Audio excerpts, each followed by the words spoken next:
चलो आज अपन देखेंगे इस रोकड़ बही के अंतर्गत त्रिस्तंभीय रोकड़ बही या 3 खाने वाली रोकड़ बही। बड़े बड़े व्यापारी जो है नगद व्यवहार करने के साथ साथ बैंक से भी व्यवहार करते हैं, तो ऐसी दशा में बैंक संबंधित व्यवहारों का लेखा करने के लिए अलग से कोई बही नहीं बनाई जाती, बल्कि इस रोकड़ बही में ही विकलन और समकलन साइड एक एक बैंक संबंधित व्यवहारों का लेखा करने के लिए कॉलम बना दिया जाता है, ताकि बैंक संबंधित व्यवहारों का लेखा वहाँ पर किया जा सके। उसी को बोलते हैं अपन बैंक या त्रिस्तंभीय रोकड़ बही या 3 खाने वाली रोकड़ बही। कारण क्योंकि यहाँ पे रोकड़ और बट्टा तो था ही, अब एक कॉलम और आ जाएगा, कौन सा? बैंक। तो विकलन तरफ हो जाएगा अपन का रोकड़ बैंक बट्टा और समकलन साइड पे हो जाएगा रोकड़ बैंक बट्टे का कॉलम, इसलिए इसका नाम पड़ गया त्रिस्तंभीय रोकड़ बही। ठीक, अब सो है त्रिस्तंभीय रोकड़ बही बनाने से पहले हमको इसमें लेखा करने का नियम समझ लेना है। तो इसमें आप लोग थोड़ा सा लिखेंगे पहले, फिर उसको समझाते हुए लिखवाता हूँ आपको। तो हेडिंग देंगे 3 खाने वाली रोकड़ बही में लेखा करने के नियम।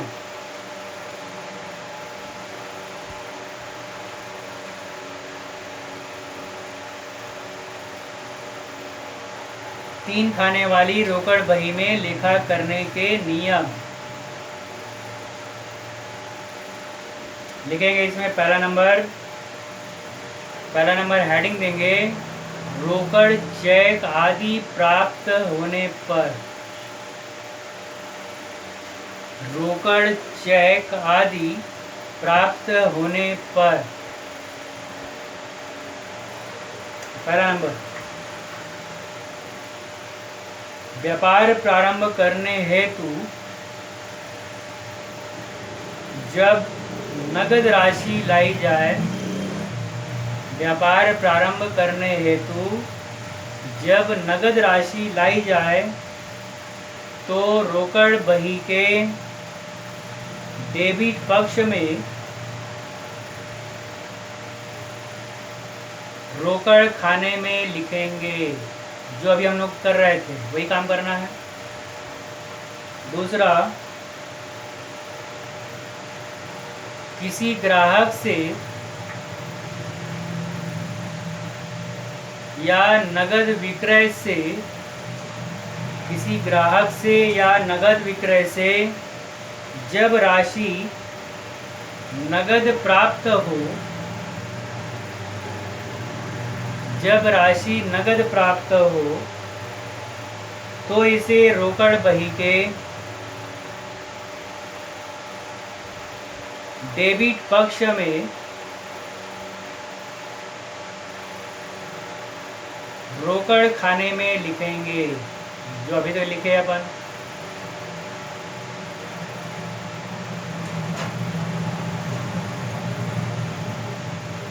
अगला, जब ग्राहक से बैंक ड्राफ्ट चेक आदि प्राप्त हो और उस तिथि को, ध्यान देना है, उसी तिथि को, जैसे 2 तारीख को चेक प्राप्त हुआ है तो 2 तारीख को ही बैंक में जमा होना चाहिए। उस तिथि का मतलब ये है। और उस तिथि को बैंक में जमा करा दिए गए हो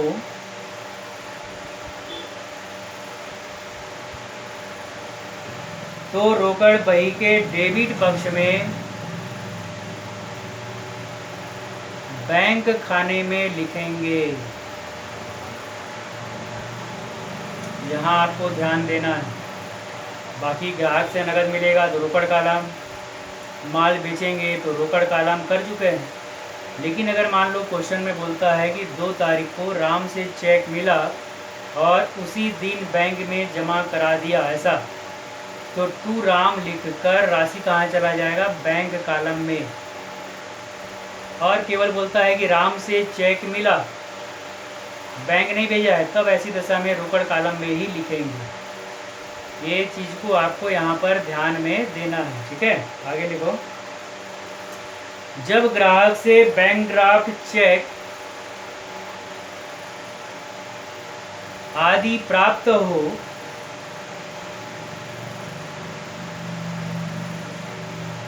और उस तिथि को उन्हें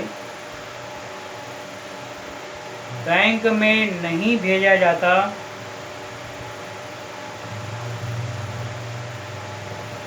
तो रोकड़ बही के डेबिट पक्ष में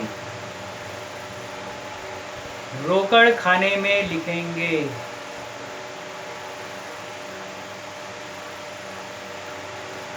यहाँ आपको फिर से समझ लेना है। जिस तारीख को चेक मिलता है और लिख देता है क्वेश्चन में कि 2 तारीख लिखा हुआ है, वहाँ पर राम से चेक मिला, केवल इतना बोलेगा, टू राम रोकड़ कालम।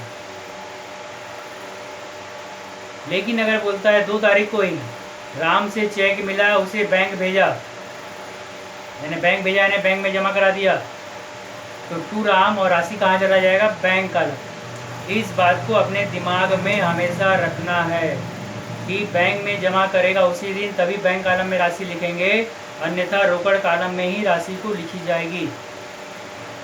ठीक है, आगे बात समझ में आता है? आगे देखिए,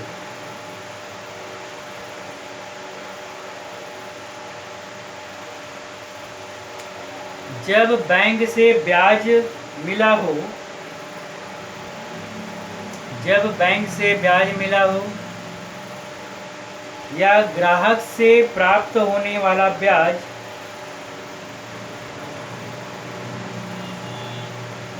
ग्राहक से प्राप्त होने वाला ब्याज उसके द्वारा सीधे बैंक में जमा करा दिया जाता हो, उसके द्वारा सीधे बैंक में जमा करा दिया जाता हो, अथवा बैंक ने ब्याज या लाभांश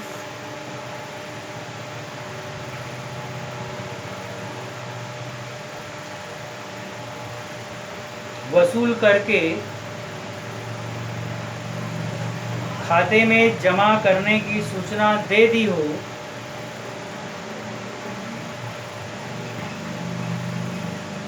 तो ऐसी दशा में राशि रोकड़ बही के डेबिट पक्ष में बैंक खाने में लिखेंगे।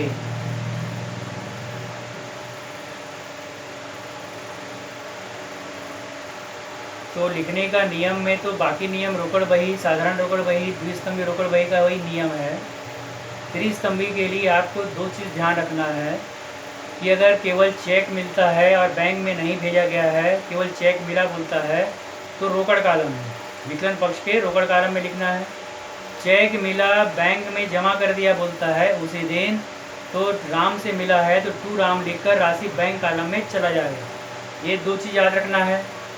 तीसरी बात, बैंक ने ब्याज जमा किया या बैंक ने कहीं से ब्याज वसूल करके हमारे खाते में जमा किया, ऐसा बोलता है, तो टू बैंक लिखकर या टू ब्याज लिखकर राशि सीधा हमारे बैंक कालम में चला जाएगा। बैंक ने कोई भी लाभांश या ब्याज दिया है तो टू ब्याज लिखकर राशि कहाँ चला जाएगा? हमारा बैंक कालम में। 3 चीज़ याद रखना है आपको। पहला, चेक मिला केवल रोकड़ कालम, चेक मिला बैंक भेजा बैंक कालम, ग्राहक ने बैंक ने ब्याज जमा किया तो टू ब्याज लिखकर बैंक कालम, किसी ग्राहक ने हमारे खाते में सीधे जमा कर दिया तो उस ग्राहक का नाम लिखकर बैंक कालम, उस ग्राहक का नाम लिखकर बैंक कालम लिख देंगे। ये हमारा काम कंप्लीट हो जाएगा यहाँ तक। ठीक है, समाकलन साइड तो दूसरा हेडिंग दोगे, दूसरा नंबर डालकर रोकड़ चेक आदि भुगतान करने पर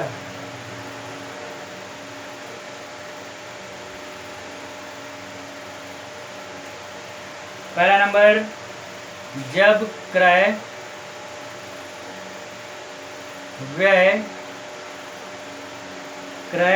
व्यय तथा अन्य कार्य के लिए नगद भुगतान किया जाए, अन्य कार्य के लिए नगद भुगतान किया जाए, तो इसे रोकड़ बही तो इसे रोकड़ बही के क्रेडिट पक्ष में रोकड़ खाने में लिखेंगे। जो लिखते थे हम लोग, माल खरीदा बाई क्रय रोकड़ कालम, वेतन दिया बाई वेतन रोकड़ कालम, जो लिखते थे भाई, यहाँ कोई नया नियम नहीं है। ठीक है, नई बात समझ में आता है? आगे बढ़िए। दूसरा नंबर इसी में, जब क्रय व्यय तथा अन्य कार्य के लिए क्रय व्यय तथा अन्य कार्य के लिए चेक द्वारा भुगतान किया जाए, चेक द्वारा भुगतान किया जाए, तो इसे रोकड़ बही के क्रेडिट पक्ष में रोकड़ बही के क्रेडिट पक्ष में बैंक खाने में लिखेंगे। इस बात को ध्यान देना है। माल खरीदा चेक से भुगतान किया, बाई क्रय बैंक कॉलम, वेतन चेक से दिया बाई वेतन बैंक कॉलम, मजदूरी चेक से दिया बाई मजदूरी बैंक कॉलम, नगद खरीदा तो बाई क्रय रोकड़ कॉलम, मजदूरी दिया केवल बोलेगा तो बाई मजदूरी रोकड़ कॉलम, वेतन दिया केवल बोलेगा तो बाई वेतन रोकड़ कॉलम। लेकिन उसी व्यय को चेक के माध्यम से दिया बोलेगा, वेतन चेक से दिया, मजदूरी चेक से दिया, तो ऐसी दशा में हमको बाई वेतन और राशि कहाँ लिखेंगे? Bank column. बाई मजदूरी लिखकर राशि कहाँ लिखेंगे? Bank column. जब चेक से भुगतान करेगा तब, अन्यथा हमेशा हमको रोकड़ कॉलम में ही समकलन पक्ष में लिखना है। ये बात अपने दिमाग में बैठा लेना। आ गई बात समझ में? आगे लिखिए,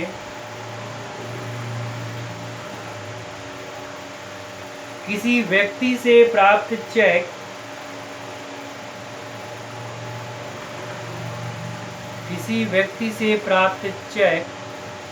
बैंक में संग्रह हेतु भेजने के बजाय, संग्रह यानी जमा, किसी व्यक्ति से प्राप्त चेक बैंक में संग्रह हेतु भेजने के बजाय किसी को भुगतान में दे दिया जाए,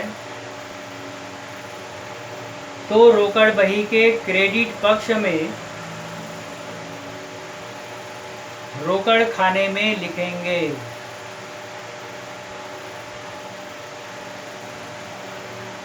जैसे क्वेश्चन में बोलेगा, राम से चेक मिला और मोहन को भुगतान कर दिया या मोहन को दे दिया, तो बाई राम लिखकर, राम से चेक मिला और मोहन को भुगतान में दे दिया, तो राम से चेक मिला पहले तो टू राम लिखकर रोकड़ कॉलम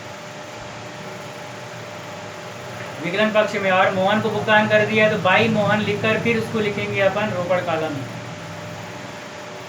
बैंक कॉलम में उसका लेखा नहीं करना है। ठीक है, राम से चेक मिला और मोहन को भुगतान किया चेक से, उसी चेक से, तो राम से चेक मिला पहले विकलन पक्ष में टू राम रोकड़ कॉलम में लिख देना, और मोहन को भुगतान किया तो बाई मोहन, और वही अमाउंट फिर कहाँ आ जाएगा हमारा? रोकड़ कॉलम में लिख देंगे।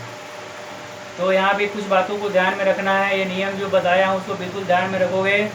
इसके बाद प्रति प्रविष्टि यानी डबल प्रविष्टि कहाँ कहाँ पर होता है उसके बारे में बताएंगे, और डबल प्रविष्टि बताने के बाद फिर आपका त्रिस्तंभीय रेखा शुरू करेंगे। ठीक, आगे बात में आता है सबको? ठीक।